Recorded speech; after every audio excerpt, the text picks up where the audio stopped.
some of the key factors in turning education around are getting a little bit more back to local control as opposed to state control and national control, because you're out of touch. They don't really aren't directly involved. Encouraging, doing everything possible to enhance and encourage parental involvement, which is difficult today because the family unit has changed, we all know. But to do everything we can to enhance that, it makes a huge difference when parents are engaged. Getting it more down to the local. We're kind of going back like 20, 30 years when we went to school.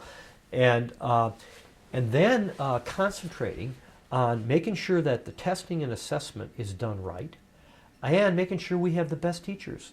And if we don't have, and the best teachers should be paid the very best. They should be paid more than engineers or anybody else, possibly, if they're the best.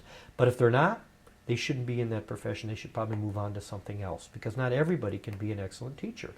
And we have a situation where the system is protected, mediocrity, unfortunately. And you can't blame the teachers. You can't blame them. It's just the way the system works. So what happened is we never had teacher testing on an ongoing. We test everything. We have engineers do, revamp their skills. We have students being tested, but we weren't testing our teachers. So the more that we can focus on making our teachers the best, and getting them to be the very best, enhancing their skills, pay them whatever it takes, we're going to be much better off. And that's where, unfortunately, I won't get into the specific issue, but that's where obviously the infrastructure and the unions and in many cases, not always, but in many cases, would dampen that ability to do so. I think that's changed in Michigan now. I think that it's much more balanced than it used to be.